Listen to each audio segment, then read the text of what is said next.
con el reverse de verse y vamos a ello.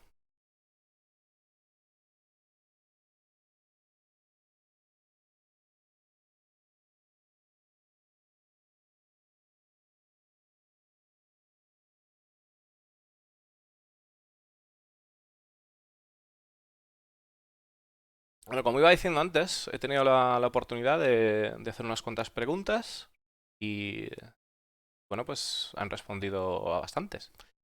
Así que, a ver si empieza a andar por aquí. Un poquito de caña, porque si no...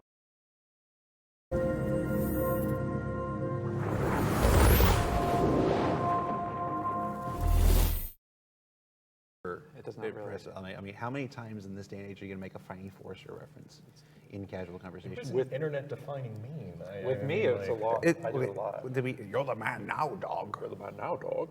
You're the man now, dog. Hi, everybody. Welcome to another episode of Reverse the Verse Live.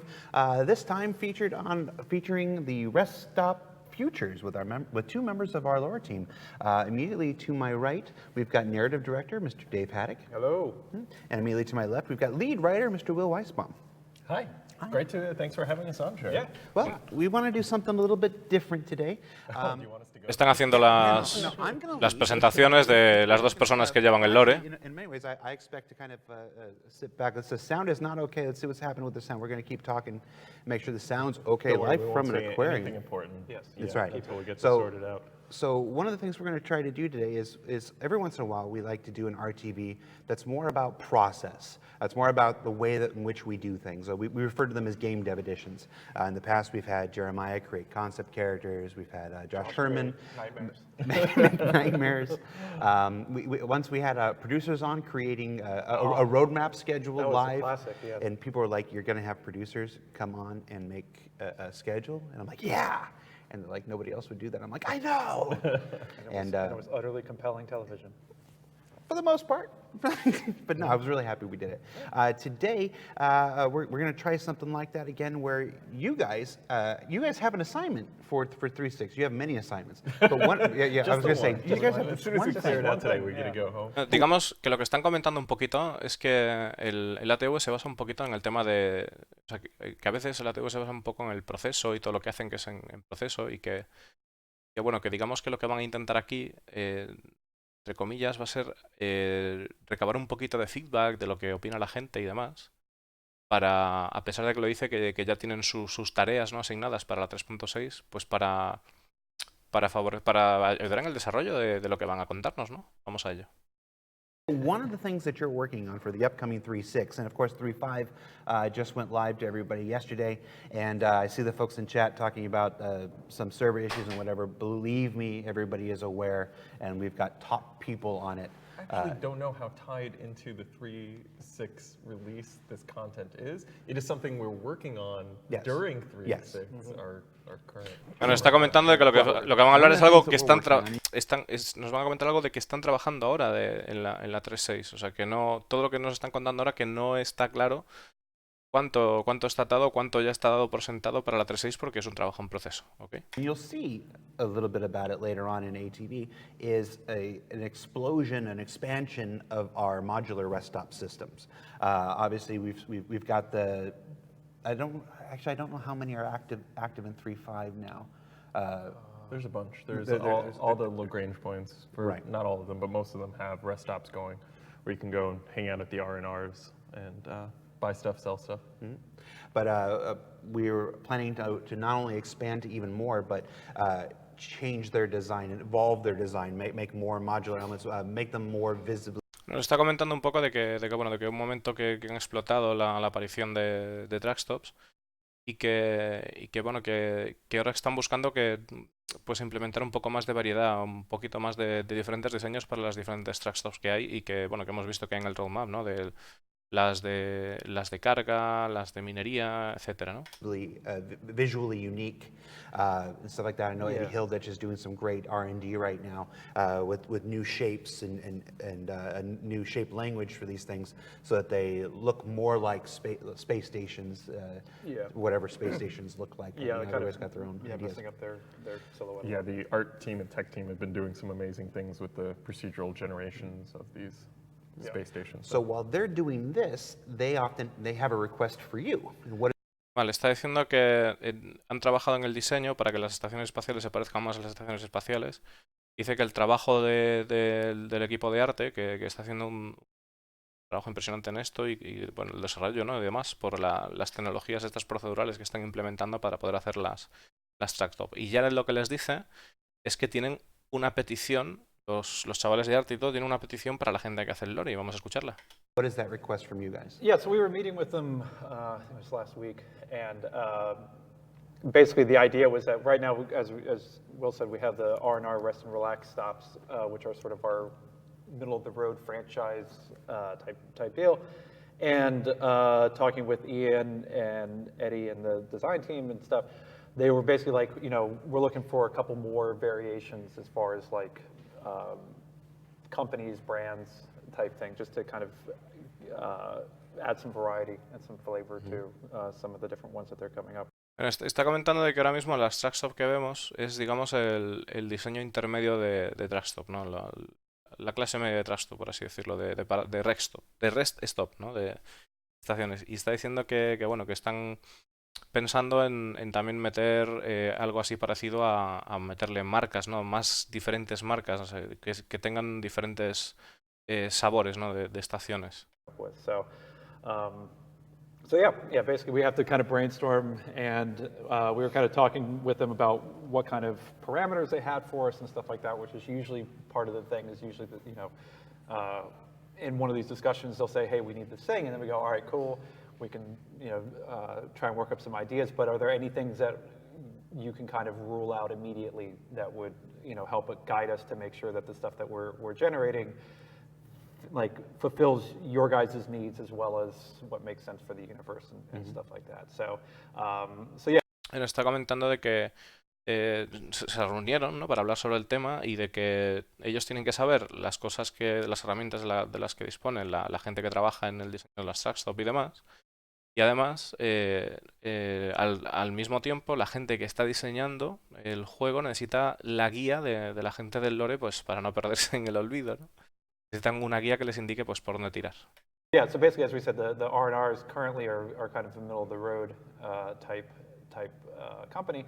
So could we come up with sort of a higher end luxury version company or station type, and more of a lower end one? So that's usually the kind of approach we take, is the high, middle, low. It gives us a good breadth, at least for a first pass of stuff, rather than coming up with like 50 different variants. We say what's the high-end fancy version of something, what's the low-end, messed up version, what's the middle of the road. And that gets us a good breadth to start with.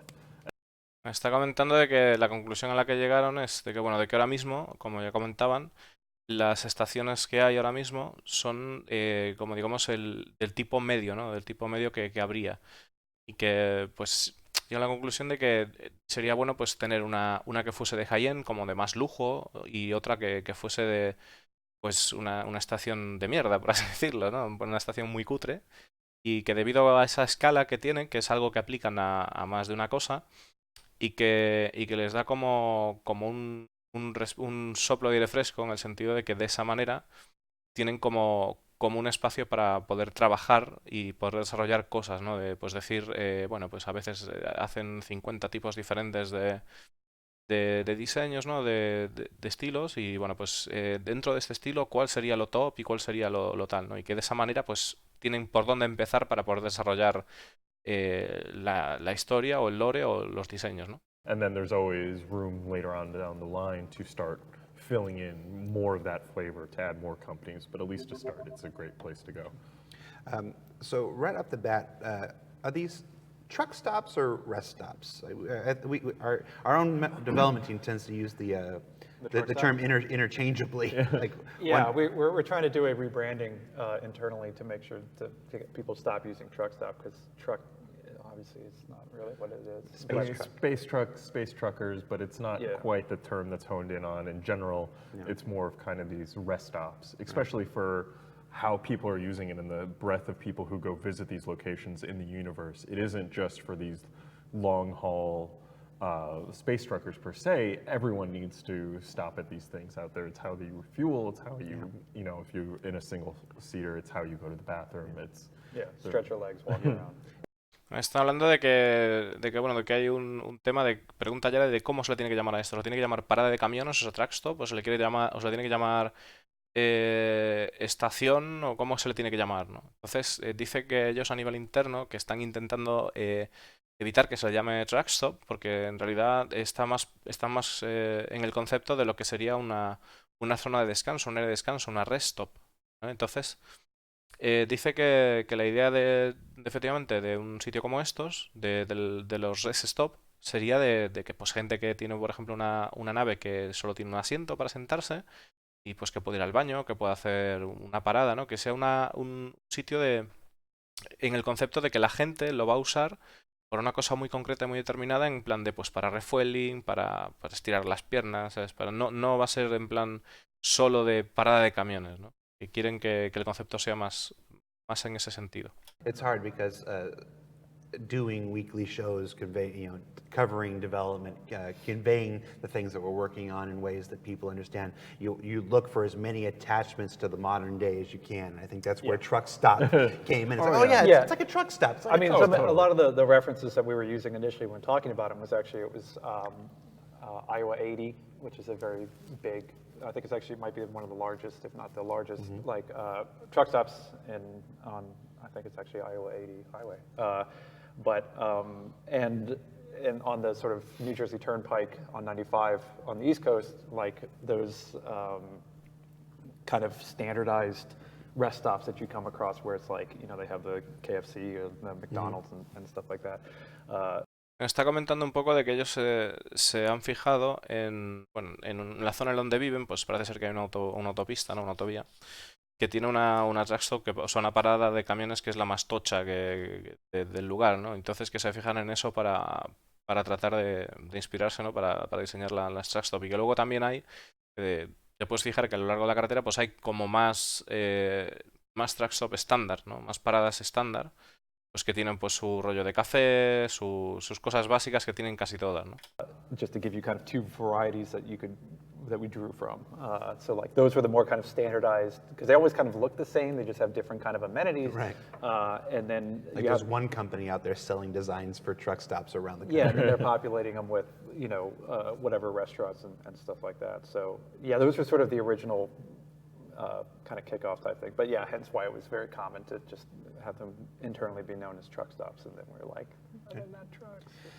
So one of the ways that you guys work is through shared documentation, like Google Docs, for instance. I can already see, if we can bring that up on the screen for just a minute, I can already see that you've got a Google Doc started here. Oh yeah. What are we? Here, there's Michael Keaton. Didn't we have Michael Keaton the last time we did? Yeah, we always start any kind of writing project we do by finding which. Nos está comentando de que una de las herramientas que utilizan para trabajar ellos es el Google Docs, que bueno, que es simplemente vais al Google Drive y tenéis ahí un documento que podéis compartir y podéis escribir varias personas a la vez y todo eso, ¿no? Entonces nos está enseñando lo que están trabajando y dice pues que R&R, que es nuestra parada de camiones de término medio ahora mismo en juego, ¿no? Basado en las discusiones con el equipo de arte, necesitamos averiguar cómo serán nuestras más elevadas experiencias y las peores, ¿no? Refiriéndose a la calidad de las truck stop, ¿no? Si son de lujo, si son pues más comunes, ¿no? Dice que los bloques del edificio, la generación de los bloques que van a ser lo mismo, ¿no? Así que nuestro foco va a ser en las marcas y los sabores. Se refiere a los sabores, pues diferentes sensaciones que o diferentes formas que tengan ese toque de una marca, ¿no? Pues como veis en los outputs que hay Rayari o que hay otros diferentes, ¿no? Como Platinum Bay y demás, ¿no? Que hay diferentes. Eh, bueno, ¿cuáles son las diferentes experiencias yendo a cada una de estas? ¿Por qué los jugadores podrían escoger ir a una marca por encima de la otra, ¿no? En plan de, pues me mola más ir a los rest stop de... O sea, me mola más decirlo así, en plan, me mola más ir al Burger King que al McDonald's, ¿no? Así a lo cutre. Y existe... alguna de las marcas actuales que existen en el juego valen para este propósito, ¿no? ¿Y qué tipo de tiendas podrías esperar en cada una? Dependiendo de la marca que fuera, pues qué tipo de tiendas. Y están hablando de que, bueno, de que este es Michael Keaton y ya está, que tienen ahí coña con él, parece ser, y bueno, vamos a seguir. Michael Keaton are we using as a touchstone for this? In this case, it's Michael Keaton from Spider-Man: Homecoming as the Vulture. Like I didn't remember that until I just saw that. And I'm like, literally, it's like the last time we did this was like 2-3 years ago. I feel like that we had a lot of Michael Keaton photos, didn't we? Oh yeah. Yeah, it was a steady stream. I mean, it was a dense topic, so we spent a lot of time trying to figure out what was the Michael Keaton inspiration. So that was sort of the thing. It's like, are we going clean and sober, or are we going Mr. Mom? Like, That's a tough choice because I love Mr. Mom, but Clean and Sober got him an Academy Award nomination. Yeah, so it's tough. I mean, or you go with later stuff like Out of Sight, which I don't know. So like if the Vultures are an R&R rest stop, we have to figure out, who is our Jack Frost rest stop. Well, that's the low end. The Jack Frost would be the low end. Stop. So we have our initial notes that we kind of took down from meeting with the art team and kind of bullet points to keep in mind of when we're going forward. So like we said, R&R is the middle of the road. We have to figure out kind of what is our higher end and lower end experiences. And one of the limitations, like Dave was talking about, is that the base building blocks for the procedural generation are going to be relatively similar. Nos está comentando bueno, que estas son las notas iniciales que han desarrollado con el equipo de arte al principio, ¿no? Lo que se ha traducido yo ahora, pues es lo que están comentando. To wildly deviate, at least for now, for us to be able to build quickly in the next few quarters. They're going to keep us in check. So we couldn't per se come up with, oh, this rest stop is all glass, and you're in a big glass ball and you look out and you see everything, which might be totally awesome, but for now that's a limitation that we're imposing on ourselves as we think of these.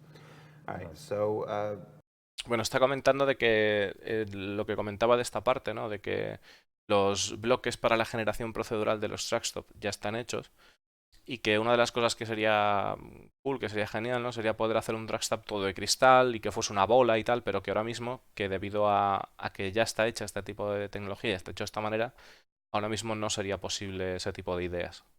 yeah. So Tega, how do you start this process? That's what we were doing. Yeah. I mean, keep going. Keep going. Glad you interrupted to tell us to keep doing what we're doing. Well, yeah, I mean, normally what we do is we basically just sit quietly and listen to Spotify and work, so which is what we're going to do for the next hour. So, All right, cool. Sure. But yeah, I mean, usually again, like we going off of the kind of the parameters, the boundaries that we've been established, is sort of talk high level. What's the sort of initial flavor, and we got some of the questions down here. What's the sort of experiential difference going to be between these? Why would someone choose to go to one brand over another? Do our existing brands work for these, which is actually kind of an interesting thing too, because we have a lot of companies as it is, and it's easy to kind of go like, oh, we'll come up with something new, and lo que está hablando básicamente es de que lo que hace normalmente para desarrollar todas las cosas es hacer este tipo de planning. Basado en este tipo de planning, pues empiezan a hacer estas cuestiones para poder desarrollar el tema de las diferentes marcas, de poder decir, bueno, pues qué sería lo top, qué sería lo más cutre, ¿no? But at the same time, like, that's not necessarily the best way to go, because it's like, as opposed to we have hundreds, if not 1,000 companies like in creation at the moment. So like, why the corporation matrix was impressive when I started here over 4 years ago. Yeah, and it's only grown. It's not. So it's kind of like when we first started talking about this experience in space, the big focus a few years. Keep talking. A few years ago, it was all about the fuel stations. about how were ships going to refuel in space. And so some of you might remember an old portfolio where we wrote up all these companies. We had CTR, we had Fuel Pump, Cryastro, and Cryastro we had in game for a while, where you would go there, you would land and be able to refuel and repair. But then along the way, it started talking about, well, we want people to get out of their ships more, we want them to have more of experience, have this collection of these shops. And that's when we started developing R&R. We came up with all this branding for what these rest stops were going to be. But now we're wondering, all right, if independent, just solo kind of fuel stations aren't really as much as what design wants anymore, or is that a good opportunity for us to kind of shift what those fuel stations were into what these rest stops might become? So we could take a look at. Vale, estaba hablando de que al principio las track stops solo estaban pensadas para hacer refuel, bueno, pues para hacer reparaciones y tal, pero con el tiempo empezaron a pensar en, pues que los jugadores igual querrían ir a las paradas para poder hacer, pues para poder comprar, visitar las tiendas y demás. Y llegado al punto de que ahora piensan, de que dicen, bueno, pero realmente las estaciones solo van a ser de refuel o tal. Entonces, como que han llegado al punto de que se están reconvirtiendo esas estaciones en algo más completo, ¿no? En algo que tenga pues un poco de cambiar un poco la forma de que sea solo para eso, a que tenga pues este tipo de tiendas, y por eso apareció lo del RR, ¿no? Que es la marca de los Rest Stop. Say like, CTR was an interesting company because it was one of the first kind of Xi'an associated companies, and I was kind of thinking like maybe that would be real interesting to put forth as kind of our high-end experience, is that they got this slight alien vibe going with them. They're appealing to humans on a different kind of connection way, and maybe that's what they're doing. We already had Cryastro. How does Cryastro fit into this? Are they a good candidate for anything? They were kind of bare bones, but yeah, so sort of with them, one of the things that was kind of appealing about possibly running with them as a potential company was that idea of, you gas stations now start to have more and more amenities, particularly if you're doing kind of highway travel and stuff like that, where they'll have a little deli, sometimes a full restaurant, that type of thing. So it's like, Bueno, estoy hablando de que las posibles marcas en las que pensaron para poder hacer el tema de las track stops sería Cryastro y también una compañía que se llama CTR, que se supone que está directamente, tiene una buena relación con los Xi'an, y que esa podría ser un buen punto de partida para poder pensar en una parada de high-end, ¿no? de final de juegos, en plan de tocha, una parada guapa. it's off the cuff, it seemed to make sense that Cryastro could be a potential candidate to throw out there because again, it's still, these are amenities for travelers. So they're traveling through space, so and they want to get you with their gas, so they give you a place to stretch your legs or go to the bathroom or take a shower, stuff like that. From a player perspective, Pensando también en el hecho de que las track stop, bueno, refiriéndose a que hoy en día, pues que también la drag stop te diera la posibilidad de tener un restaurante dentro, de tener un espacio para ducharte y cosas como esas. there's also, I think, some level of emotional attachment to Cryastro because, ever since 2.0, when 2.0 launched in the end of 2015, I mean, Cryastro was one of the first space stations we ever saw besides Port Olisar. So it's as Star Citizen continues to develop, and you're just adding more Michael Keatons. As Star Citizen continues to develop, and more corporations come in and they go, it's one of those you always remember your first kind of things. I think there's lots of callbacks we can do to Cryastro. A lot of crime happening around Cryastro too, if I remember correctly. There were some protests around Cryastro at one point, if I remember correctly. Well, we also have, like, if I'm wrong, we have the CTR logos like in game all over the place. Like it's that circle, blue and white and red logo. Yeah, I think so. But we don't have it actually representative as a company that you can go do anything with. We made a lot of logos early on for these companies that we thought we were going to have, and then artists and UI people grab them to use as props. Bueno, estaba hablando de que de CTR todavía no tienen ningún logo así concreto, que es como una especie de movida azul con algo rojo, ¿no? Que no lo sabe ni él muy bien. Y comentaba Jared el tema de Cryastro, de que claro, la Cryastro que es como un poco olvidada y tal, y de que bueno, que quizás sea comentaba el desarrollador, que quizás sea un buen candidato para el tema de poner un restaurante o movidas así, que Cryastro quizás sea un buen candidato para eso.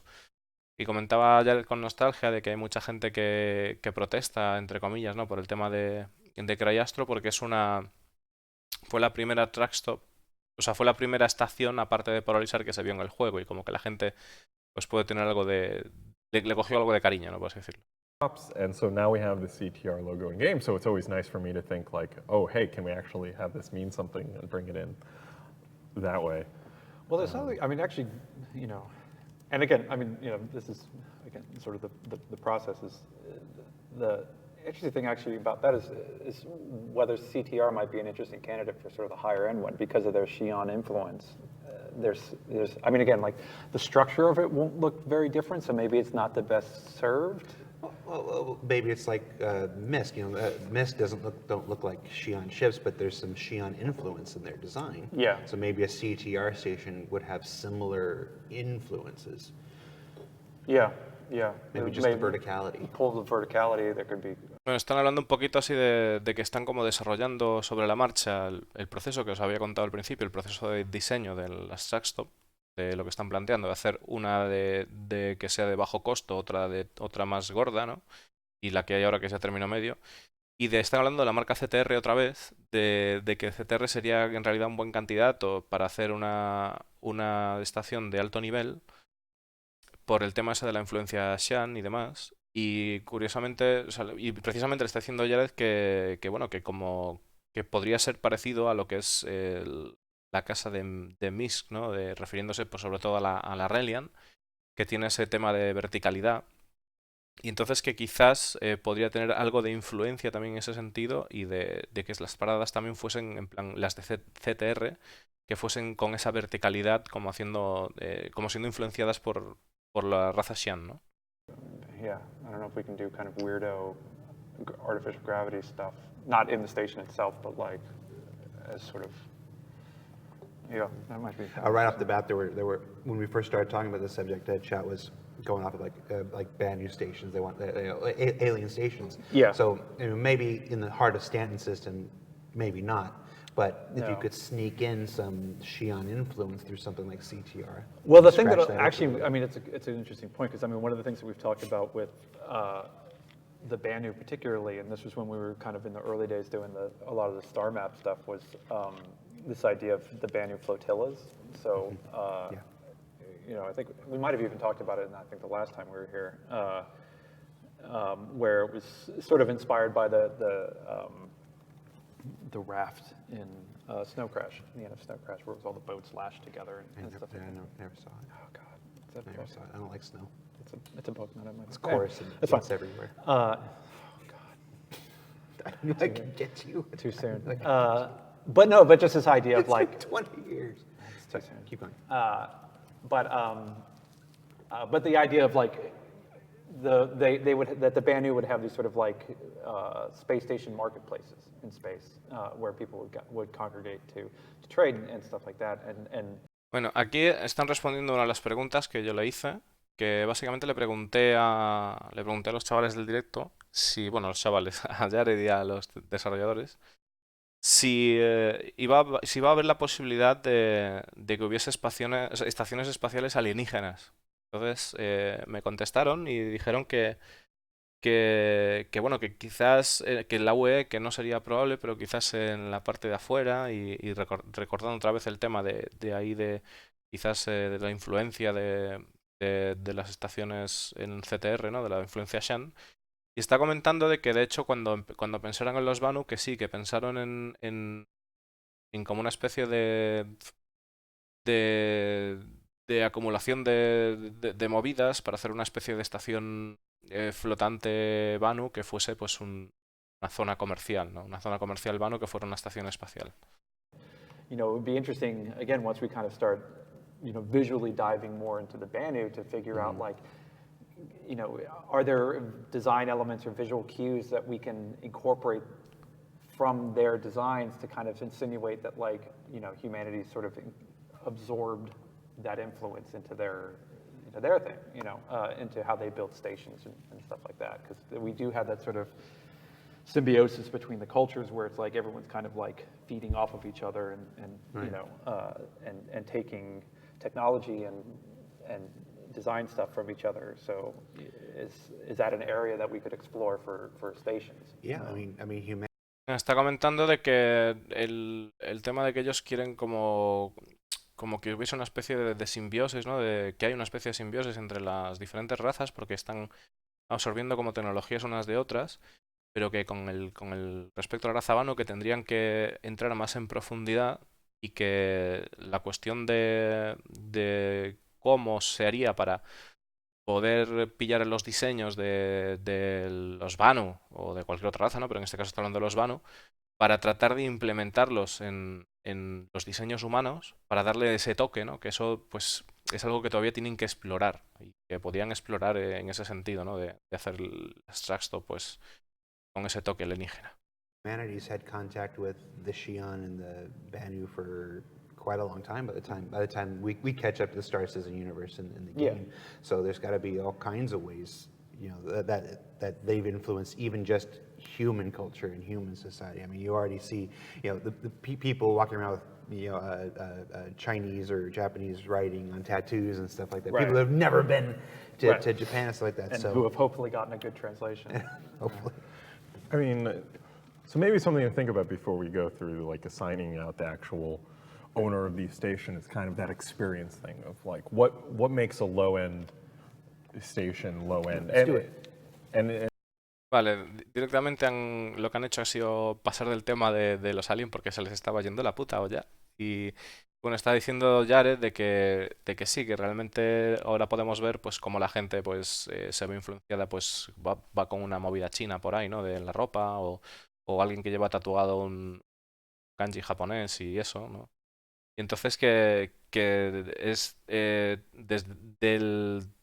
de cómo los Vanu, de cómo sabemos que los Vanu conocieron a la humanidad, que lo conocieron desde hace tiempo, ya prácticamente desde que Star Citizen salió el proyecto, que ya se sabe, ¿no?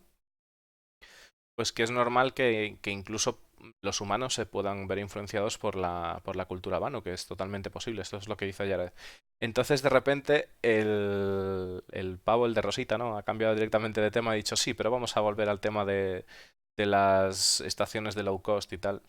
It's kind of easy to be like, oh, well, it's crappier, like it's dirty and it's like that. But that doesn't actually, like no one builds like their station to be like dirty. Like, so like it's not like, is it that like, do we say that maybe the low end stations, like food experience wise, maybe you would get like a lot of the chain restaurants at an R&R, like you would hit the big Bennies. But because like these low end stations, I'm assuming that they would be placed either like far out away from main trade lanes, which is why they're doing less business, they can't afford to do. Está hablando de que una de las cosas que se podría esperar de las truck stop de low cost sería que estuviesen llenas de suciedad y demás, pero realmente a nadie le gusta que todo esté sucio, ¿no? Entonces, que quizás que lo que podría suceder es que estas estaciones en realidad estuvieran como más lejos de las zonas de las zonas comerciales, de las rutas comerciales y que pues por eso tuvieran menos posibilidades de pues de tener una buena economía, ¿no? Entonces de que podrían hacer menos cosas y que por eso se verían así tan disminuidas con respecto a otras estaciones más potentes, ¿no? They're a little smaller because they're not servicing as many people. Maybe they're in frontier systems, and so maybe like we separate out like what kind of shopping experience you would see there. So like maybe it would be like vending machines or one kind of cafeteria restaurant and not a brand name restaurant. Femship Forever says, I imagine the ones modeled after the New Jersey Turnpike will be low end. They said, let's get some suggestions in chat. Talk to us about what you think a low end rest stop would be. It could just be sort of, what kind of amenities you get are available to you, like higher end ones might have spas or showers or, like kind of weirder. But showers as a high end amenity? I'm just saying like, yeah, naturally, of course. Being able to shower at a rest stop, that's pretty pimp. Está hablando de que una de las cosas que podría tener una rest stop de bajo costo, ¿no? Pues sería es una cafetería cutre tal y máquinas de vender automáticas y ya está, ¿no? Entonces está hablando el compañero bueno, aparte ya ha comentado a la gente del chat que se anime a colaborar para poder desarrollar o ideas sobre las estaciones de bajo coste y estaban hablando sobre incluir duchas en las estaciones, a lo que ayer le ha contestado que eso sería una cosa o sea, el desarrollador, o sea, el tipo dice que sería una cosa como de alto nivel y ya le ha dicho una ducha de alto nivel y dice sí, sí, por supuesto, o sea, una ducha en el espacio, pues oye, sí, la verdad es que ducharse en el espacio ahí tendría tela, ¿no? No cualquier resto cutre pues debería tener acceso a eso. Black Dragon Tooth says everyone's got to have a coffee shop. Even a low end's got to have at least a coffee shop. Well, that would be like maybe a coffee vending machine versus having like a Boost Emporium that's fair selling all your energy drinks and like or an Elroy's or something. Yeah. Like that the machine in Terminator 2 that does the playing cards along the side, and then Yeah. the fifth card is on the bottom, Just yeah. and then a T1000 stabs you. I remember those. Just avoid that last part. Yeah, I mean, and again, like, what are the? Because it also might be, I mean, even too, like, there might be the types of NPCs that we populate the area with, whether there's a little bit more, like, would you go to a low-end one where there's more of a possibility of, like, picking up shadier jobs? Taekondero says, Está hablando de que si tú vas a una trackstop que sea de bajo nivel, por así decirlo, ¿no? Que lo que cambiaría, lo que se están fijando, serían también en el tipo de NPCs que poblarían ese tipo de trackstops, que sería algo muy decisivo en parte para poder decidir a qué tipo de trackstop estás yendo, incluso de que en ese tipo de estaciones más cutres, pues que hubiese trabajos de dudosa reputación. low-end ones would have fewer personnel, more automation. Just like the vending machine, more kiosks that do things instead of people because they can't afford to hire new staff and rotate out staff. Well, and it might even be that thing too, where it's like if there's counters, store counters and stuff like that, that there's plexiglass between you and the person, rather than, and I mean, this is all kind of purely visual stuff that the art team would help work out, but like those types of things immediately kind of seem like it's more fortified rather than, that sort of, they're protecting against people flinging bottles and stuff. For me, I think low end, like you made a good point earlier where you said it's not necessarily run down, it's not necessarily beat up. It has to do with, all right. Good idea, Will. For me, it's not just run down and beat up. It's more about investment. Different companies will invest different amounts in things like in all kinds of ventures, including rest stops. Like you could see something like a hire company like, okay, we want to build the greatest rest stop in the world. We're really trying to innovate. You've seen some of these rest stops in the world that look like Apple stores. Está hablando ya de que para él las trackstop de bajo coste que no tendría por qué ser un sitio turbio precisamente, sino que puede ser simplemente una cuestión de la cantidad de dinero que una compañía quiere invertir en una parada, ¿no? Por ejemplo, está hablando de que nos fijemos en una tienda como la del Apple Store, que pues, un Apple Store es ahí, parece que estás entrando en un Rebel and York, ¿no?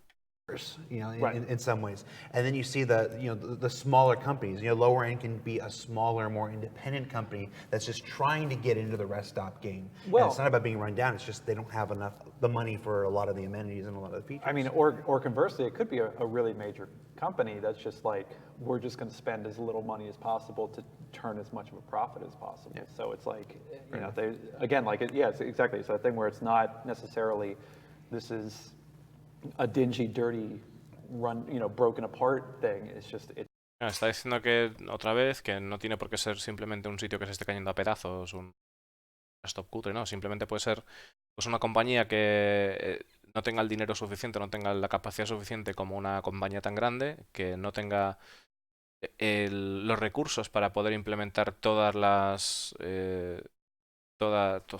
cosas que puede tener un trackstop de lujo y pues eso, también la posibilidad de que simplemente haya una empresa que decida que quiere tener una rest stop y en esa rest stop simplemente quiere sacar el mayor beneficio posible gastando lo menos posible.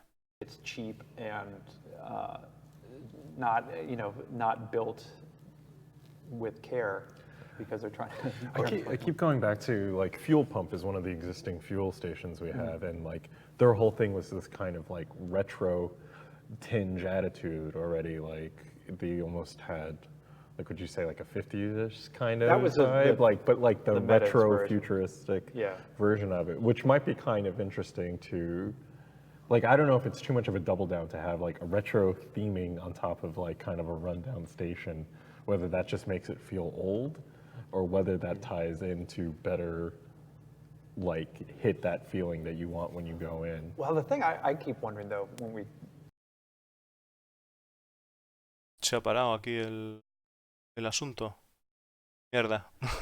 Bueno, ahora lo arreglamos. Nada, estaban comentando ahora de ahora mismo que las estaciones de combustible, que son como rollo anticuado, rollo old school, por así decirlo, y que se está preguntando si realmente cómo sería, ¿no? El hecho de una estación de bajo coste, si sería en plan que hubiera la sensación de que es antiguo o de que realmente una sensación que te transmita ese rollo de, pues, ochentero o lo que queráis o no.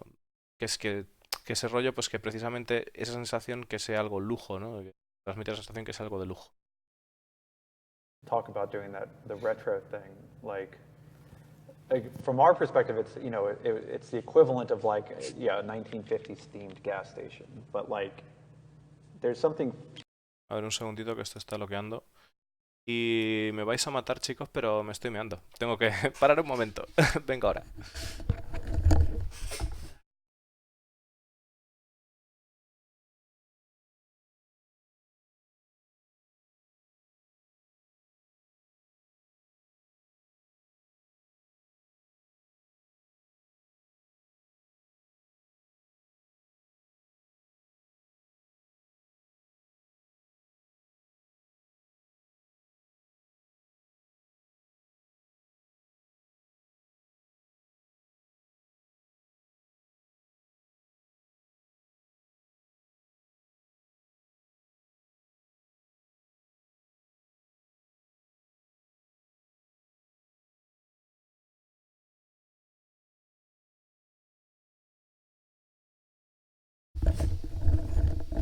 Ya estoy de vuelta, sorry.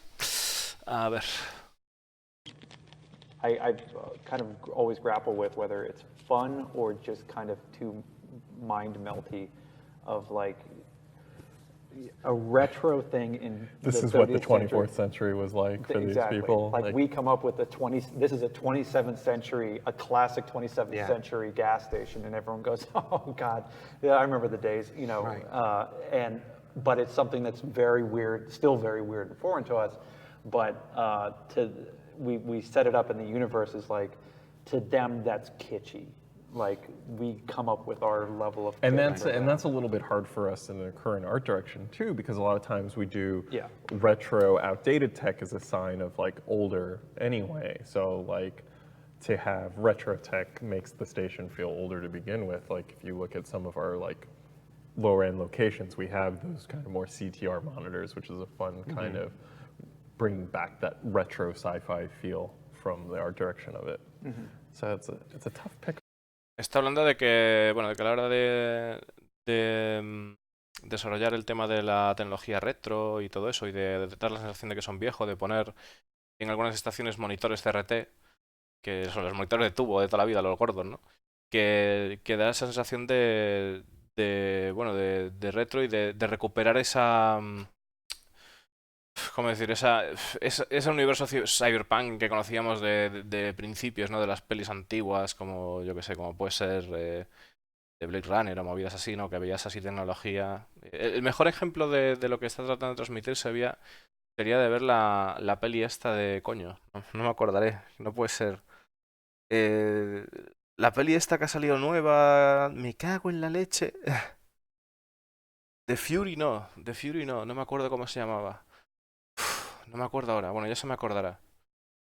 Pero vamos, que aparece ahí un pavo que es el super tocho de las artes marciales y tal. No me acuerdo ahora cómo se llama, coño. Peli.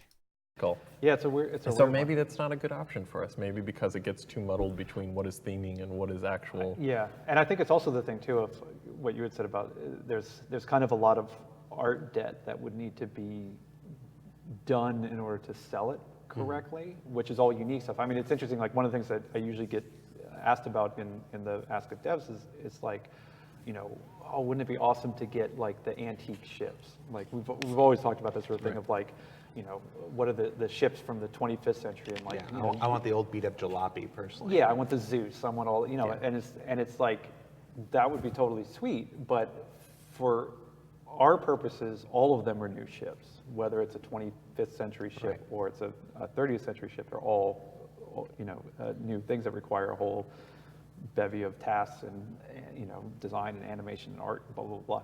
So it's still tough to do. We can come up with it. It's easy enough to just come up with it and drop it in a lore post.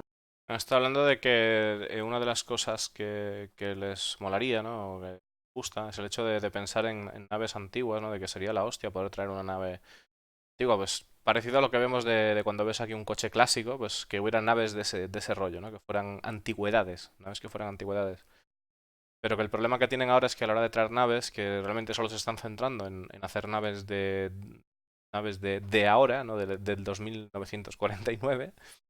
Y que no, pues sí, que para ellos sería fácil realmente traer una nave y hacer el lore para ello, pero tiene pinta de que no sería posible porque tienen que estar centrados en otro tipo de trabajo. But like the realization of it becomes a different matter. So like coming up with the kitschy, you know, Bennigan's like art crap on the wall that is a throwback to a different era means 1,000 new props that we don't necessarily have the bandwidth. And Corbin Jones in the chat says, I want to see a Big Benny's restaurant. Hold on to your butts. But something that's popping into my head is like, maybe the high-end experience is that rather than the R&R, which has all these kind of like brands that come and open up shops inside of it, so you get like the live fire or whatever opening up inside the R&R. Maybe the high-end one is all proprietary branding. Like when you go to like a really high-end department store, like Target will put a McDonald's or a Pizza Hut inside their shop, but a high-end department store has their own cafe and restaurant. That's their own branding.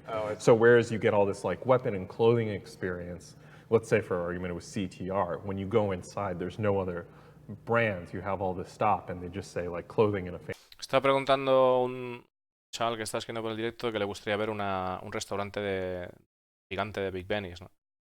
Y a lo que le está comentando bueno, de que el desarrollador, hablando de otra cosa, pero relacionado, de que las estaciones de high-end que les gusta, o sea, tiene que en sentido, está pensando de que realmente sería todo de la misma marca, que no habría espacio para más marcas. O sea, que tienes marcas como McDonald's que, por ejemplo, pueden meter pues, en un centro comercial o cosas así, ¿no? Su restaurante, por así decirlo. Pero cuando vas realmente a un sitio de super lujo, como sería CTR, que sería pues en plan rollo, todo sería de la marca, ¿no? Que no tendría otras marcas dentro, en plan. Imaginaros, la ropa, todas las tiendas que tiene pues serían relacionadas con esa marca en concreto. fancy like scrolling font and it's theirs and they own the experience it's from sort of, top it's to almost bottom. like a duty-free thing at the airport, where it's Yeah, like, it's a bunch of the products and made by the people that you know, but it's not a center mass store. It's their section for ship weapons.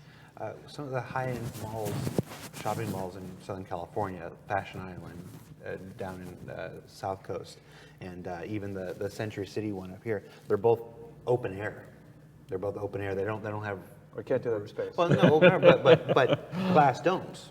Right. But glass domes. Even the fancy, some of the fancy hotels in Vegas, like the Venetian and the Paris, Right. have those sections where they fake an outdoor thing in the ceiling.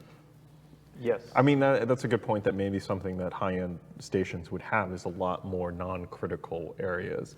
Like we've talked about in the procedural generation, the idea of like viewing windows. And so maybe we talk to Art saying that the high-end stations have a lot more viewing windows, a lot more stuff that is just kind of seating areas around, whereas the low end, it's all like every single inch of that should be dedicated to profit generation or money or something like that.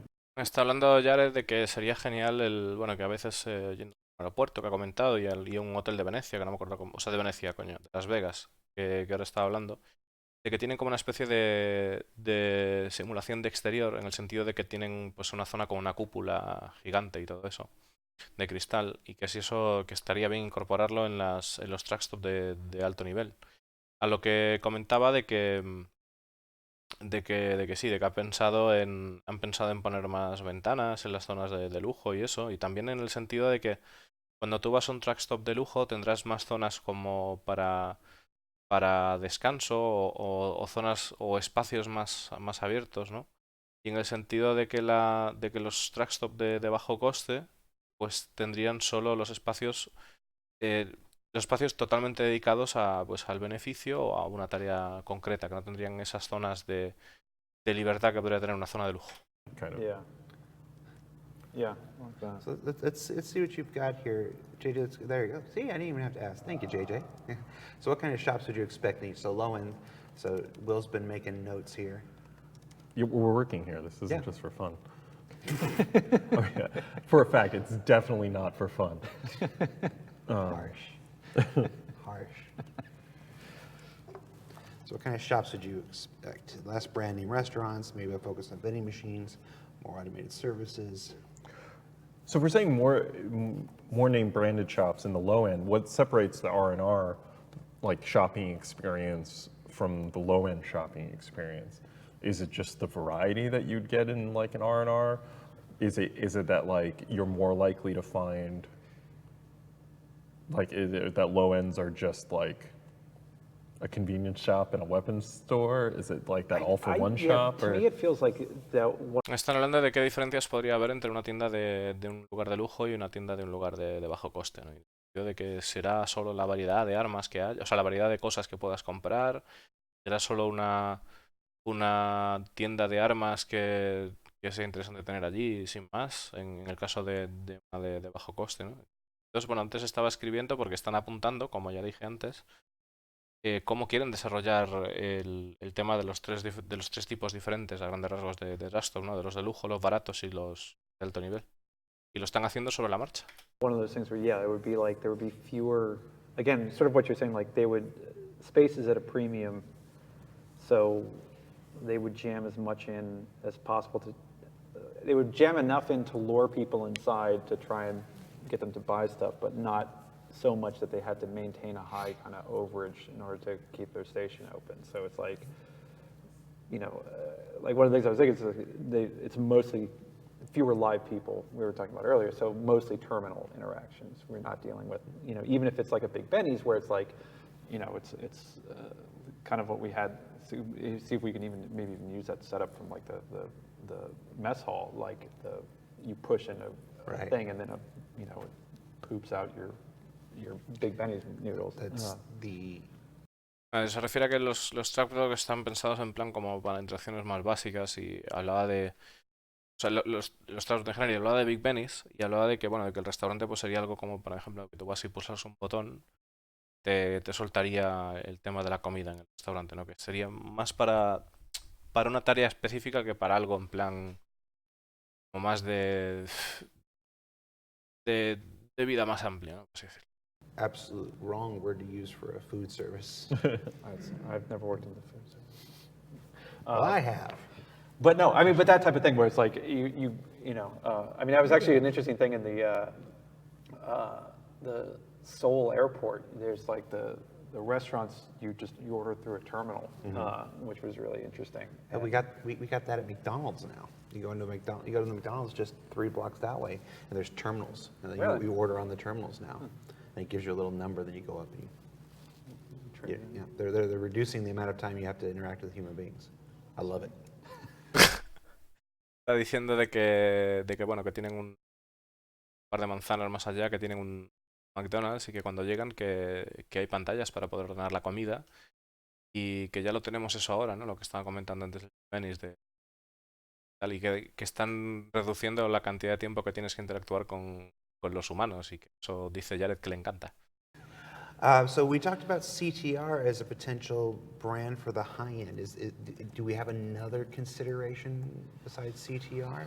Is there another brand? it would probably be for scratch at that point if we didn't do it. I think from Yeah. our existing stuff, CryAstro doesn't quite feel No, they That don't feels feel middle it. to me. Yeah, it would be a competitor with R&R, oddly enough, which is unfortunate for Cryastro, because right now we don't need a competitor for R&R. But down the road, we don't want R&R to be the only game in the thing. No, we want totally. people to be Yeah, able they to should pick have some between them. competition. I mean, yeah, it feels like it would be sort of like, I mean, kind of you brought up the Century City thing, like Westfield, you know. Yeah.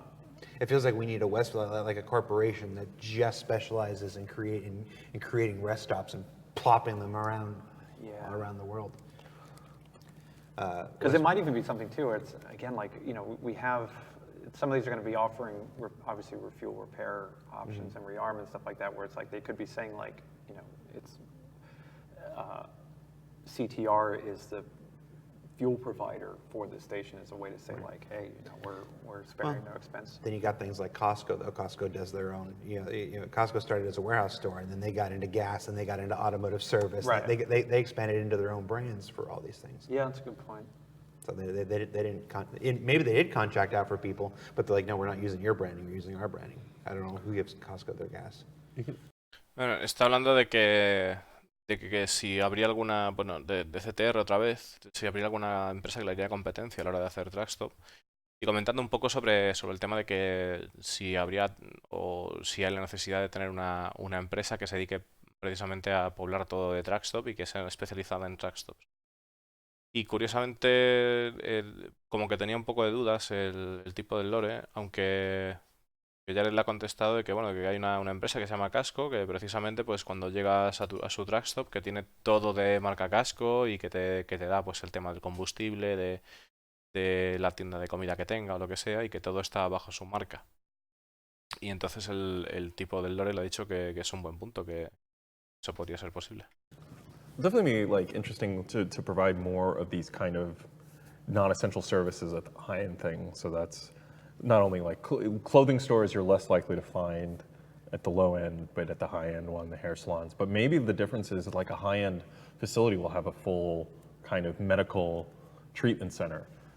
Like, so if you needed to get patched up, it would make sense for a high-end one to be able to support like the in-depth, have the big machines like you would find on the ship, the hospital ships and stuff like that. Some elective surgeries, maybe.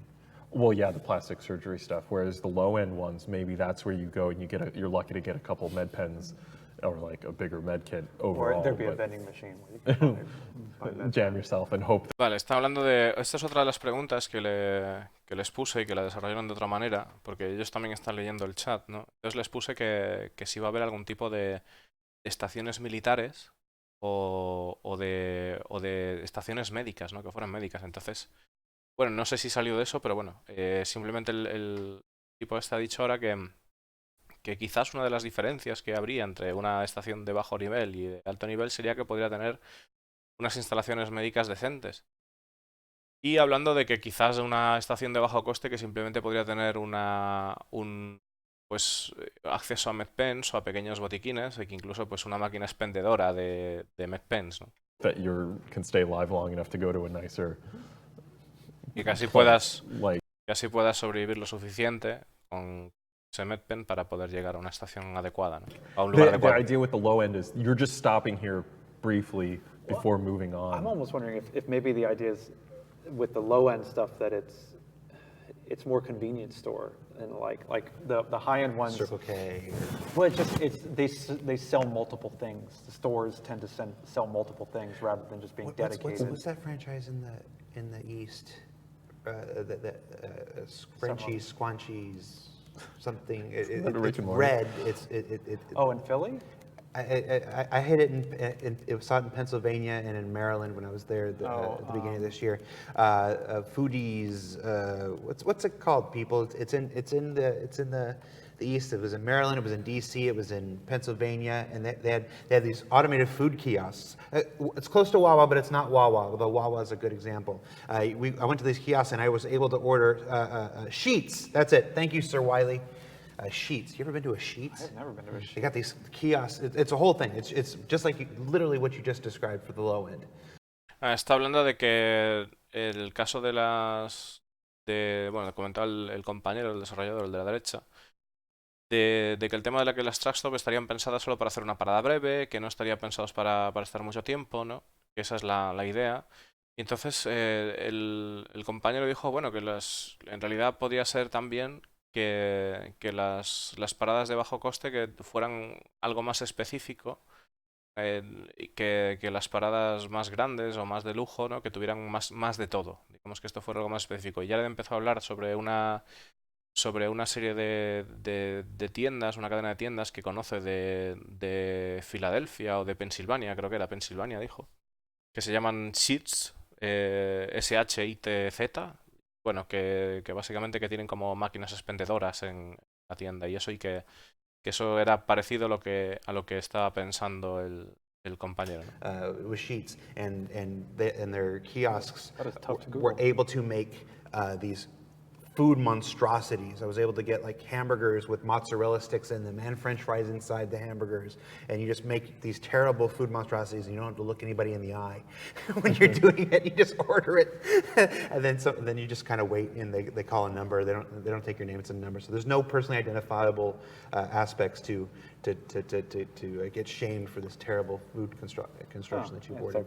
Está hablando de que en esta tienda que puedes ir, en la máquina esta, que puedes seleccionar las combinaciones monstruosas de comida, que nadie te puede identificar porque solo es un número y simplemente con ese número vas a recoger tu pedido y que no hay personalidades adheridas a esa monstruosidad de comida que creas. interesting. Yeah, Sheets. Like if this is like a low-end brand, Buc-ee's. and we've also talked about outside of the brand, like the branding that we're going to come at first. We're also going to, the idea is that we would also be able to do mom and pop stations down the road as well, that this is Jared's rest stop that isn't tied into this bigger company, isn't part of the conglomerate, it just has weird stuff and it's a little random station. And that's No, that's important not to an it in for first. Chef Disco, Jeremiah. Where does he, that's where he cooks. So yeah, but this will be more of that kind of branded experience. I mean, it's interesting to me if we gave him like an official tie-in with Kelto, which is our big convenience store. Do we have another convenience store? You'd have to troll. No, not at the moment. But like the always like you go to this landing place. It's like the Well, I almost keep would using just- American references. Do we just 'cause make it's the very lit. Kelto? Do we just bite the bullet? Make the low end Kelto? My next question was, we've got a CT, company for the high end. We haven't had any suggestions for the low ends. I mean, it Well, may- for Claro, dice que tienen. En general están hablando más o menos de lo mismo, pero ha dicho ahora Jared, interesante, si tiene una compañía para el high-end, pero no tiene ninguna para el low-end, ¿no? Risk Landing is the one that's called out. We've talked about more planetary, but they would call that as a low-end, specifically refueling service option. CTR, I can't remember the last letter. But I mean, I just wonder, it's like if it just becomes Kelto, we start to establish, because we haven't established them. We talk about them. We've been talking about them ever since Kid Crimson. I think it's the first drop of it. And we do like the idea of the convenience store. We're trying to introduce in some of our planetary locations as well. By the way, I'm going to give a plug for the Kid Crimson storyline. It's one of the earliest lore stories that was released on the RobertSpaceIndustries.com website. It goes back to like 2012, early 2013. If you haven't checked it out, you should, because it's one of the things that got me into this project. So check out the Kid Crimson stuff. Está hablando Jared de que, bueno, parece que Kelto, que es una de las compañías que tal, que puede ser la de Lowen, que está hablando de que revisemos el lore, que está puesto ahí en el Community Hub, lo podéis ver por ahí, subido hace nada. Y que el lore fue una de las cosas que atrajo Jared al proyecto y que lo puso donde está hoy ahí, que es lo que le interesó del proyecto. I'll sell it. You guys don't have to sell it. I'll sell it. It's what I'm here for. I'm the shill. I'm the shill. So like Kelto, like almost Walmart has their kind of gas station outside, their own brand. There would be kind of that idea that Kelto has expanded out into these floating. Maybe they even got their start from offering space-based convenience stores, and it just became a natural thing, or they bought a couple after they opened up shops in them, Right. and decided to manage them themselves and fully brand it out. Would it be weird then if it's a also a store? Kelto to have any other? Would the only store be in Kelto's be the Kelto convenience shop, and they would have food vending machines and refueling options? I mean, we had said that they kind of cover everything. They do. It'd be a little bit of everything. So you would only expect to be able to find like 4 guns and 3 Yeah, weird or T-shirts. like Está hablando de que el todo pues, se supone que estaría especializado, entre comillas, en el refueling, ¿no? Y que el caso de que tuviese todo, estuviese relacionado con la marca, el Trust Stop, que pues igual que solo tendrían 4 tipos de armas o que tendrían muy poca variedad, ¿no? maybe they do rearming, like just ammo. Like Yeah, it would definitely feel like that gas station kind of vibe where Yeah. maybe you could pick up headphones, but they're like weird ones. And like, right, they're knockoff. They're deets. It's definitely interesting. Continue. And I don't know, there's something happening here. No, I'll talk about. I got a thing sent to me in January when I was on vacation, and nobody thought to give it to me. Bueno, está hablando la Yare de que ha cortado la conversación porque ha empezado a abrir una cajita y en la cajita pues parece ser que le enviaron una cosa en febrero, que solo ha tenido oportunidad perdón, en enero, que ha tenido la oportunidad de abrirla ahora. Y básicamente es una cosa que parece ser que han estado hablando en Twitter y tal, de un tipo que las hacía, una compañía que las hacía. Y la cajita lo que contiene pues es un Greycat, una maqueta, un Greycat que lo veréis ahora. Y que bueno, que estaba triste Jared porque solo todo el mundo recibía una y él no recibía ninguna. Y como que fue muy cutre en plan de que como que le fue a llorar más o menos al fulano porque le diera la maqueta, ¿no? Y ahí tenéis la maqueta.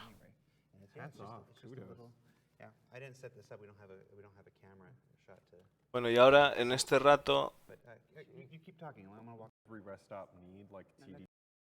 A ver, en este rato no van a hablar de nada porque Jared está haciendo el cabrito. Y anda por aquí, lo adelanto ya. Ahí está. Esa es la maqueta, ¿vale? Sorry, everyone. I apologize. You should have said something earlier, JJ.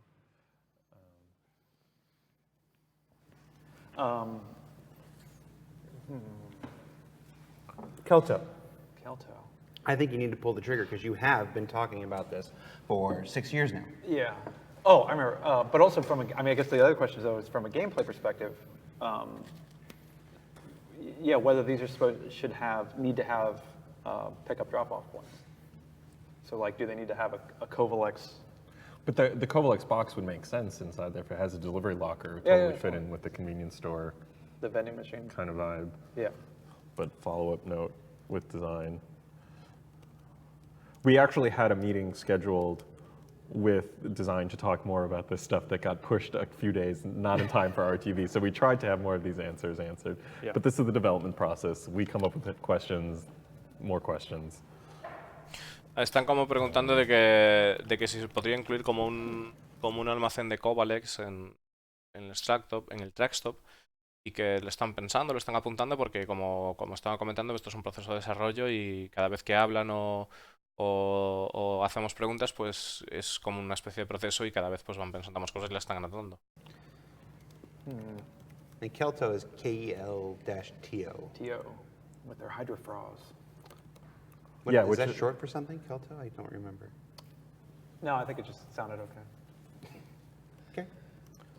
But yeah, like these should be able to support, maybe they just wouldn't do commodity exchanges, which wouldn't be maybe an issue in some of the more out there places which would make sense. It's kind of not a high traffic area. Like you might have to put in the extra work to lug your stuff to a more populated area to unload your commodities, like if you've just been mining nearby. But conversely, I don't even know if like, because you can't do commodity trading at the R&R. I think you can sell stuff at R&R. Maybe you can sell drugs now at R&R. We have to follow up and confirm. Right. But like R&R doesn't have TDDs right now, and I don't think they're going to get it. Yeah. So yeah, we should. Just find out the economies of it. Yeah. Están hablando sobre el tipo de economía que voy a tener en un RR y demás y de que bueno, discutiendo en un RR no se puede hacer comercio y tal, dice, pero sí se puede vender drogas y tal y todo ese rollo. Entonces como que tienen que pensar en la economía y están volviendo a picar ahí picar en el teclado para apuntarse esas cosas, ¿no? He's typing too. What about the idea? Someone was talking. Chat's been asking about things like Idris's and Javelin. Vale, esta es otra de las preguntas que le hice a los tipos, ¿no? Diciéndole bueno, que me respondieron las dos.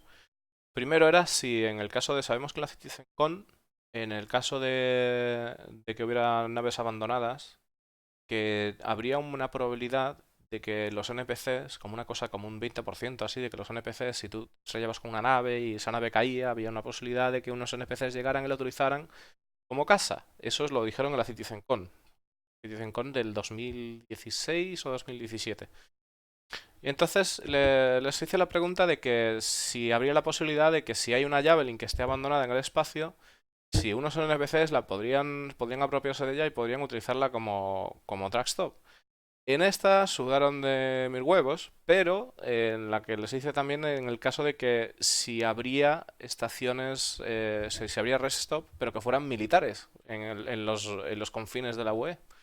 Y aquí es lo que le estaba preguntando a Jared. And step docking at some of these. Would the, obviously those are civilian commissioned versions of those ships, but where would military ships? Are there military rest stops? Are there like Air Force bases? I guess. Like, Yeah. Yeah, there are military I would assume there would be stations. military stations that like. They run the security operations for the system or something. There'll be a naval base. Yeah, we've talked about them mostly in connection with fair chance systems. So you'll see if you go on the star map, like OB Station Chimera, I think is one, and stuff like that. But yeah, I would assume that there would just be like naval. I think Seoul had some naval bases called out already. Yeah, they would probably. I mean, yeah, I don't know if they would be sort of more automated. Whether they would have like automated kind of just fuel dumps that their ships would. But this would tie into like kind of the reputation system stuff that we've been talking about now, where eventually you would do enough missions to earn a reputation as like a Navy contractor to be able to dock and refuel at these places. I wouldn't expect just because you own an Idris that they would be like, yeah, park up. Exactly, inside. not a military station. Bueno, está hablando de que un tema de las cosas que entra sería el tema de las reputaciones. Y porque se refiere a que sí, que este tipo de estaciones militares que sí que las habrá y que tendrán como una especie como de refuel más automatizado para poder, o sea, más moderno sería tope, ¿no? Para poder hacer el refuel automático y que en el caso de las reputaciones se refiere a que pues haciendo misiones y demás puede que llegues a una misión que te mande allí o que te habilite la posibilidad de hacer un refuel, pero que no será en plan de, bueno, sí, tienes una Idris o una Javelin y claro, ven aquí, aparca sin problema. Que no va a ser así. Absolutely not. Yeah. That makes me think of a good question about the Stanton system itself. The Stanton system itself is kind of unique amongst most of the star systems in Star Citizen because these planets are individually owned by corporations. Does the system, as a star system, with 4 supergiants that are all owned by individual corporations and all run their own individual security, is the Stanton system still policed by the UEE? I mean, yes. It's still considered a... It's still a UEE system, and so yeah, they're kind of.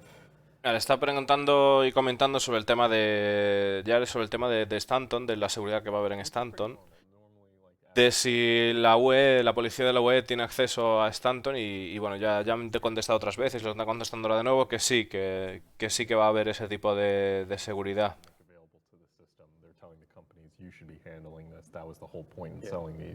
Right. So you guys are kind of responsible for the. So minimal UEE presence in the Stanton system.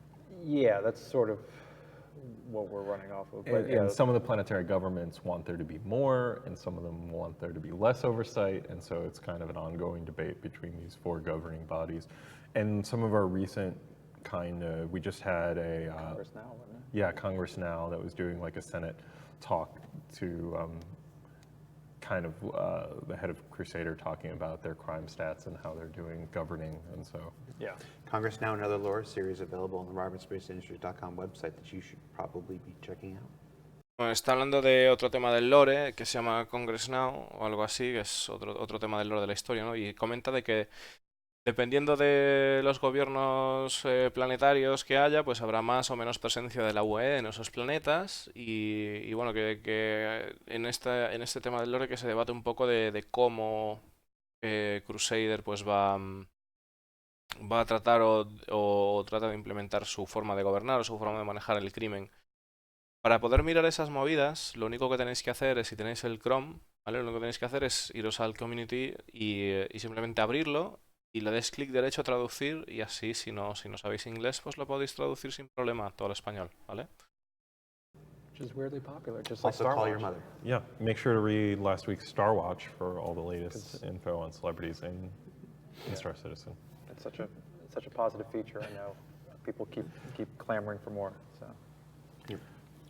So Kelto is kind of our top contender, which would be interesting. If we went with so they would be this heavily branded mono store, and in some way, like we could do it where the high end was almost the same thing if we went with that. They didn't have their own like franchises inside themselves, that they just, everything was them branded as well, but it would just be the breadth of options would kind of out. yeah, we could. I mean, we should check. That might be a good thing, talking point to go over whether they want to do that sort of unilateral thing. Because I could also see it going the other way, where it's that, because we're, Starfields, we are allowing, we have partnered with, these luxury brands to validate us. So it becomes that thing where it's like, because it's kind of currency. It's like coming to our mall because we have an Apple store, and everyone goes, "Ooh, they have an Apple store. This place is really swank." But Oh, go ahead. but that might be the difference. I'm wondering if they would have like their weapons section would have like a Max Ox display where they would have a bunch of Max Ox weapons versus having like a live fire that was doing that Right. inside. Would it be more about the actual item branding that we sell, Bearing and Max Ox, versus we have a live fire and live fire sells whatever they sell? In some of the higher end airports, they're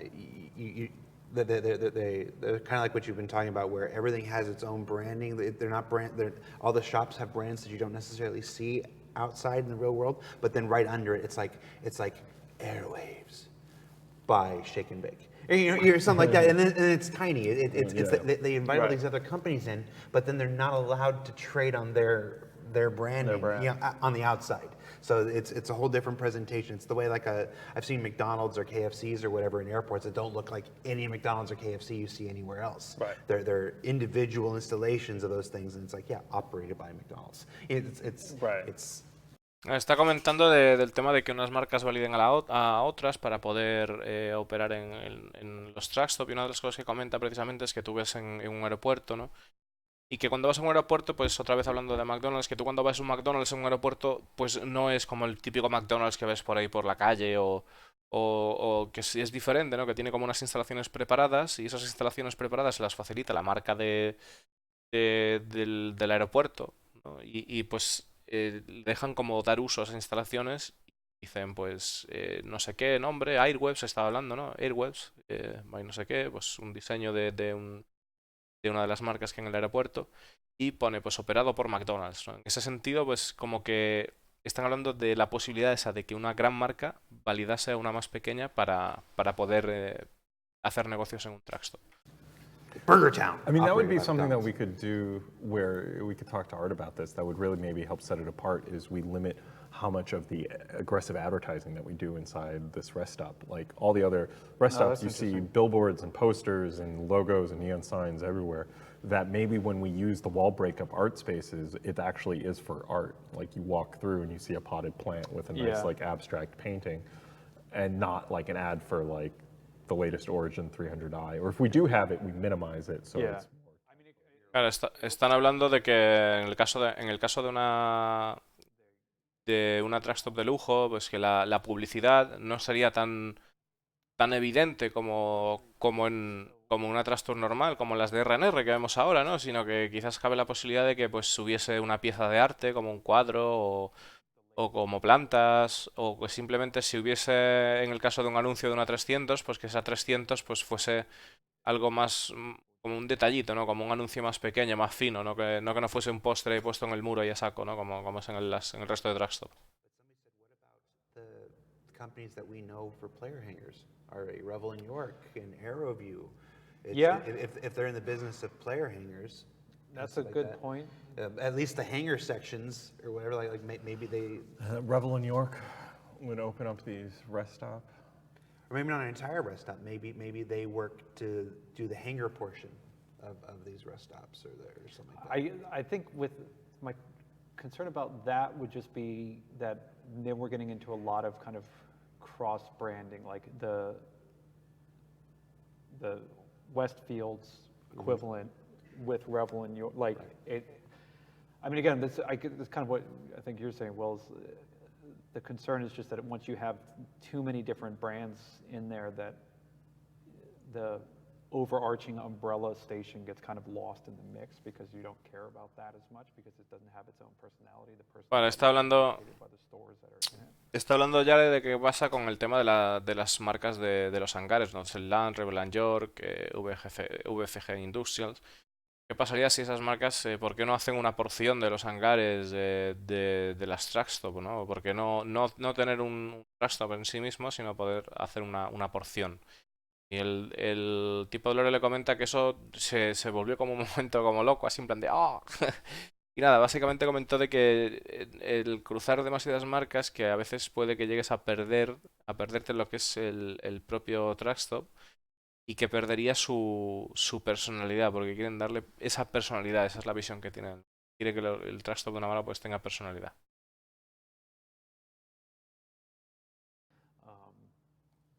But I mean, having Revel and York do the stations is an interesting call. Pero dice que tener a Rebel York en las estaciones que es es algo interesante. I mean, in hindsight, it seems kind of obvious. We already had our player hangars broken into 3 tiers. Yeah. You know, with Self-Land as the lower end and AeroView as the middle. I think part of it would just be making sure, and this would be part of the conversation with Art, would be making sure that, because Revel and York do have an established aesthetic, and would be making sure that whatever they're building for this would factor into it. Well, they built one. We've seen their established aesthetic for one kind of player hangar. It's true, but it's just that thing of like, because they do the sort of almost plastic white with the brown wood and stuff like that, which is a very distinct look. So it'd be sort of a question of like whether that is could be maintained as a through line, or if we could it's just a thing of different Keaton, I think. Le volvió a explotar la cabeza al tipo y básicamente dice que claro, que Rebel York que tiene un diseño muy peculiar, que es en plan rollo de como plásticos blancos con madera, decorado con madera, y que tendrían que encajar eso de alguna manera dentro. Además, Jared le volvió a lanzar otra idea, ¿no? Otra bomba de idea, que es en plan de que los Self-Land fuesen para los low cost, los AeroView fuesen para la marca AeroView fuese para los rest stops de calidad media y para los de calidad tope que fuesen los de Rebel York. Y dice que bueno, que sería jodido el tipo de lore, ¿no? Dice que sería jodido realmente el hecho de plantearse el hacer encajar bien el hangar de Rebel York dentro de las paradas de camiones. What is that from? That's Michael Keaton as Dogberry. From Much Ado About Nothing. That is correct. That was, to me, the Michael Keaton that best represented Revel in York, but maybe I'm wrong about that. I'll keep searching. You're definitely wrong about that. That might be the Self-Land Michael Keaton. But yeah, just a question of like because yeah, again, it's an interesting thing, and kind of going back to what we were talking about in the very beginning of this, that idea of like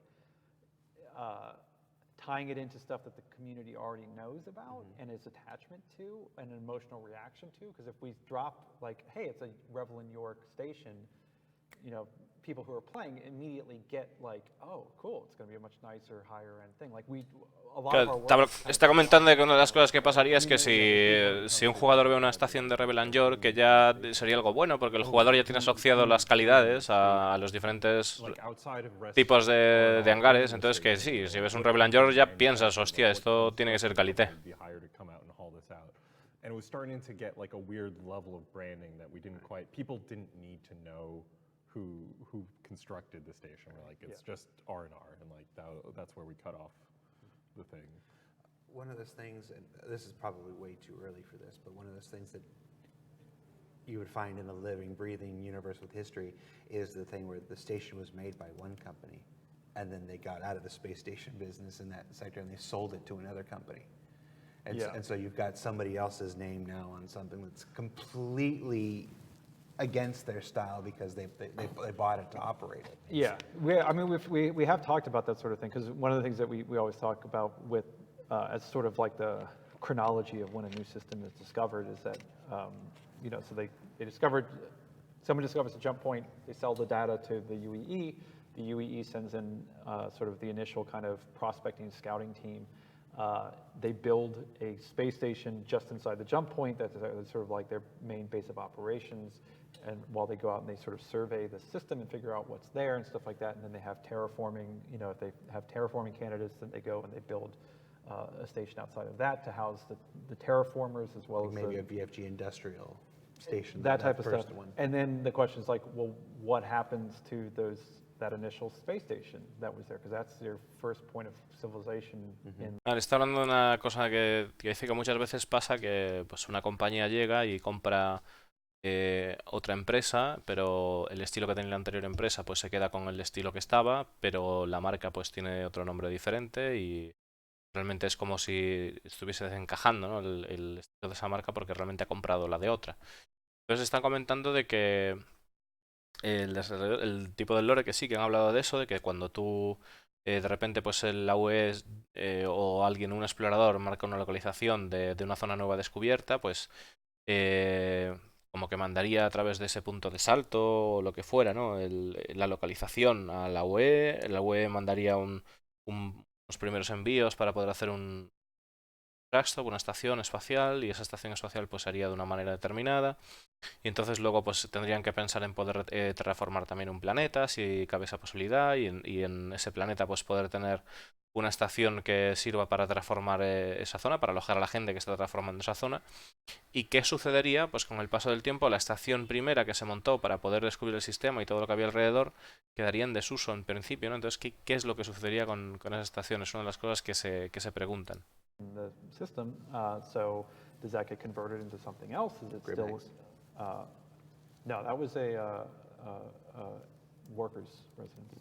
But I mean, the same thing. It started what I'm saying, it started as one thing and then became another thing over time. Yeah, or maybe it stays. It's a similar thing. It's just it's a way station for people who are making their way in or out of the system, stuff like that. So we've kind of tried to figure out like how can we kind of insinuate or that history for some of these places, that there's like oh, this space station or rest stop was the original terraforming station in the system. And how do we, yes, it's got branding and it's got stores now and stuff like that, but how do we...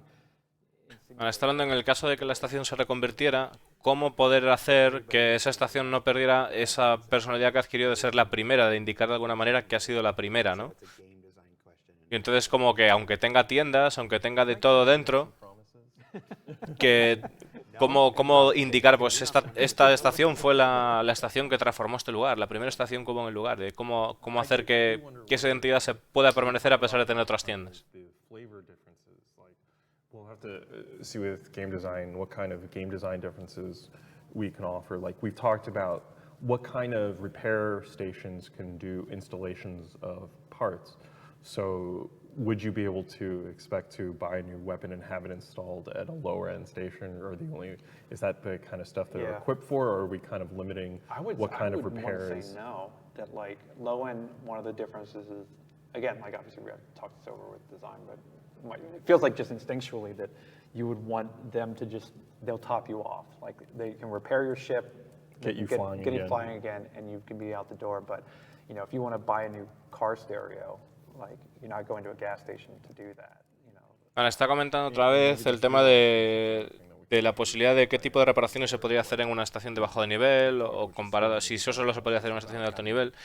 Y ha vuelto otra vez a la conversación de que, claro, de que realmente creo que hay que, o sea, dice el tipo que deberíamos centrarnos de alguna manera, ¿no?, en el tema de que las trackstop sigan sirviendo para poder reparar tu nave, pero que si tú te quieres comprar un estéreo para tu coche, pues no lo puedas comprar en una gasolinera. No vas a una gasolinera para comprar un estéreo, ¿no? Vas a un sitio más especial, o sea, más grande o más tocho o diferente, ¿no? Greyheart in chat is saying, it seems to me that they're forgetting the purpose of real-world stops. They were places for truckers and later families to pull over and sleep. Yeah, I had that called out in notes, like what kind of, like do all of them have rooms for rent? Yeah. Like we haven't done it in the R&R, but maybe the high-end ones have like whatever their version of the Easy Hab is. Or maybe as the stations spread out with this new procedural generations, we introduce Easy Habs into the R&R. Right. Yeah. And then let's do the different tiers of. Yeah, again, it feels like the lower end ones probably wouldn't have that type of thing. Or they'd have the sleep cubicles that they have in coffin. Japan. The You know, we coffin. just take the one out of the old 300i Right. and just put a rack of them. Yeah, Bueno, está hablando del tema de que es otra de las preguntas que les hice, de si habría la posibilidad de que se pudiesen alquilar habitaciones en un truck stop como si fuera un motel, ¿no? Entonces, estaban hablando Jared comentó de que había gente diciendo, bueno, de que normalmente la gente pues también va a una parada de estas con sus familias y simplemente descansa una noche en el motel y luego se pira, ¿no? Entonces que sí, están pensando también la posibilidad de poder incluir habitaciones para alquilar en un truck stop, pero también hablaban de la posibilidad de que, bueno, en el caso de que fuese un truck stop de baja calidad que no se podría poner, y a lo que ya le contestó de que quizás podría ponerse en plan como los cubículos estos que hay en Japón, ¿no? Que son pequeños y tal, y que hubiera esa posibilidad. Vamos a seguir. I mean, again, like there was the Seoul airport was really interesting because they had a hotel inside the terminal that you could rent for like 5 hours or 4 hours. They're converting an old terminal in New York right now into a hotel. Oh, really? Into like an hour, not hourly, but a short-term stay hotel. Right now, it's the old TWA terminal that they're converting. In LaGuardia or JFK? I think it's in JFK, but I'm not sure. But one of the old TWA terminals is being converted into a retro-themed hotel for people that have layovers to stay over there and stuff. Yeah, it's interesting because I had a 6 hour layover and I was severely contemplating like just because you could put your bag down, you don't have to like walk around and stuff. Like it was really interesting. And yeah, the rooms are, I mean, they're very bare bones, but you know, you don't need much. It's like a bathroom, a shower, and a bed, and a TV. Yeah. So we are actually out of time. What? at this Already? point. Already. Wow. So let's Bueno, está comentando de que sería interesante también hacer como está apareciendo en algunos aeropuertos, como en el de JFK o en el de Sol, que creo que lo ha llamado, el aeropuerto, que no sé cuál es, que tienen la posibilidad de poder alquilar la habitación durante unas horas o durante un corto periodo de tiempo y que eso podría ser una posibilidad y que no sería muy difícil hacer un tipo de así, pues solo necesitas una cama, una ducha y como mucho una televisión, ¿no? Let's go ahead and take a look at the doc. Let's see where we're at right now. Obviously, this is a process that takes longer than just an hour, Yes. as we demonstrated. But let's go through and see what we got. I You mean, can actually follow along with the page there. So Jeremiah, go ahead, or Jeremiah, jeez, JJ. Wow. Wow. I didn't mean to insult you that way. Everyone knows JJ stands for Jeremiah James. There's too many J names in this company. So let's see. Let's scroll up a little bit, Jeremiah. Let's see. So what kinds of shops would you expect in each? So we got. So for low end, less brand name restaurants, maybe a focus on vending machines, more automated services, more name brand stores, fewer live people, more terminals or automation. Stores tend to sell multiple types of things, you know, and then of course the realization that we've had Kelto sitting there for years. Bueno, está comentando ya de que ya se ha acabado el tema, o sea, bueno, el tema, el revés de vers que ya se ha acabado.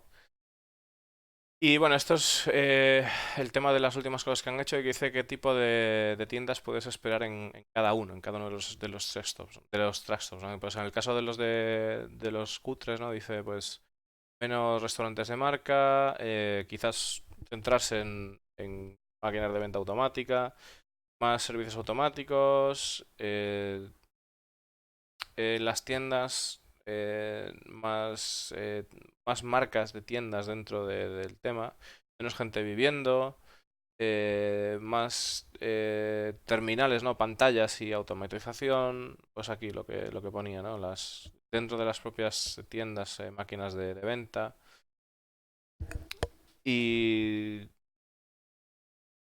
Y bueno, pues luego siguiendo con el diseño, pues ¿qué sería requerido en una estación? Pues bueno, pues temas de economía, si necesita lugares para dormir.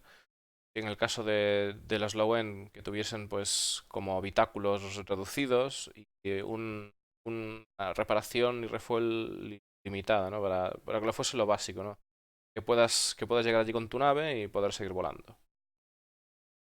Vamos a terminar. Years, and maybe this is where we finally pull the trigger on that.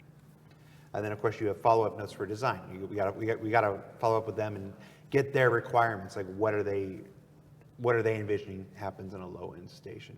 Because the tail doesn't always wag the dog here. No, yeah, totally. And again, I mean, again, with all this stuff, it's it's a process of like we kind of bounce ideas. They go yes, no. How about this? We go, sweet, that's cool, and incorporate it in and bounce around and just sort of around the round. Drop-off points, economy of selling stuff. Do they need places to sleep? Limited repair and refuel. Okay, let's keep going down, JJ. Forgot. Oh, that's definitely a high-end Michael Keaton. Yeah, thank you. Bueno, dicen, esto definitivamente es un Michael Keaton de alto nivel. Wait, did you ask? Yo es el Michael Keaton de Batman Returns. Is it Returns? Yeah, you can tell because of the color tint. Oh, right. That's definitely a Batman Returns color tint there. So let's see, scroll down. Glad we got to the bottom of that. Yeah, so Revel in New York, can art support a visual aesthetic with their una de work? las Because there was Revel in New York hanging. Una de las cosas que se me olvidó comentar, que también hablaron de la posibilidad de que las tracks de alto nivel, que no solo tuvieran el tema de estaciones médicas avanzadas, sino que también tuvieran la posibilidad de cirugía plástica, de que pudieras cambiar tu cara, las de alto nivel. Engineers were developed quite a long time Yeah. ago, and I think they were actually done with part of that work was done by Behavior at that time. Yeah. So different team working on stuff today. Emphasize closing non-critical shops, clothing stores, hair salons, medical facilities. Would these have rooms? Bueno, aquí veremos, ¿no? Lo que dice, pues que tuvieran tiendas de ropa, tiendas, o sea, de peluquerías, lugares para, pues eso, hospitales, ¿no? Además. Y esto tendría habitaciones para alquilar, marcas propietarias, con asociaciones de lo que hablábamos antes, ¿no? De que pues una marca trabajase para otra, pero bajo su supervisión. Más ventanas. Con non-critical space se refiere a lugares que fuesen como de recreo, ¿no? Que tuviesen más lugares de recreo, galería de arte, esculturas, tío tocando el piano. Con sunrooms y plantas, pues se referirá pues al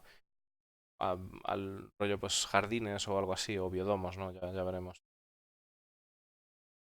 Y el tema de la publicidad, de cómo manejar el tema de la publicidad, de dejarlo al mínimo y poner más fotos de la naturaleza o planetas.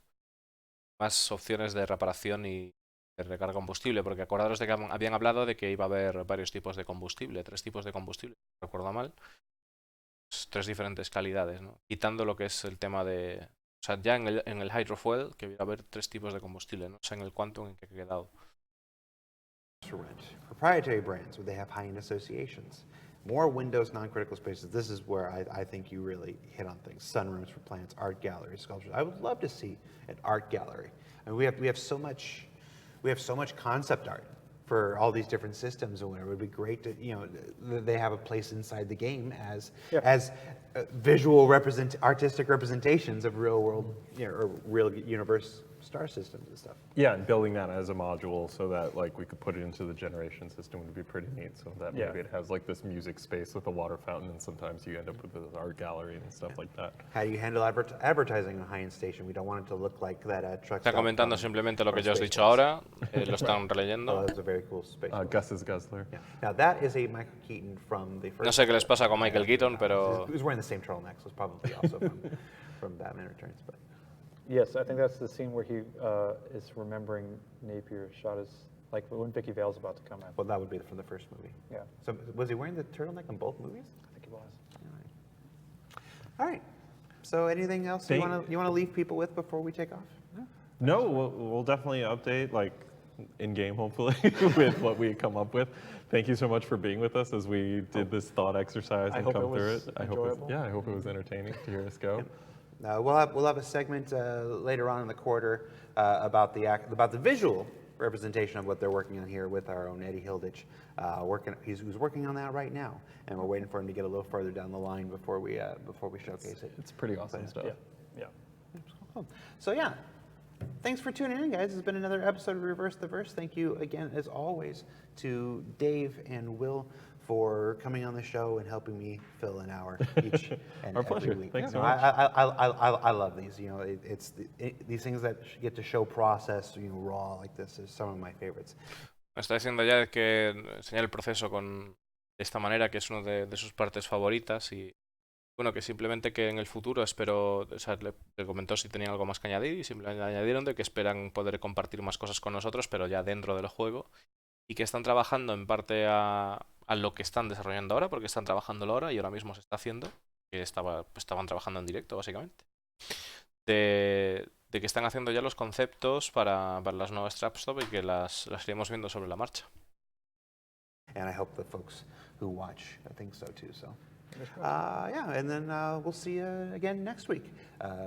Next week we've got gameplay mission designer Luke Presley, we're actually going to go through the Pacheco mission with kind of director's commentary from as Luke Presley, and I think one more they're going to take us through and tell us how they developed that and stuff like that. So it's cool. It's another type of thing we've never done before, so we're going to give that a try next weekend. So. Oh, awesome. Good stuff. See you then. Michael Keaton. Vale, lo que han dicho es que bueno, se han despedido y que para el próximo viernes tenemos el Reverse the Verse con uno de los diseñadores de misiones, concretamente el que ha diseñado la misión de Pacheco, y que tendremos unos comentarios al director de la misión de Twitch Pacheco. Y ya está, chicos, esto ha sido todo. Espero que os haya servido de ayuda. Me gustaría estar más ágil hoy, pero tengo un dolor de cabeza espantoso, así que voy a cortar ya el directo. Y nada, gracias por el apoyo y hasta luego.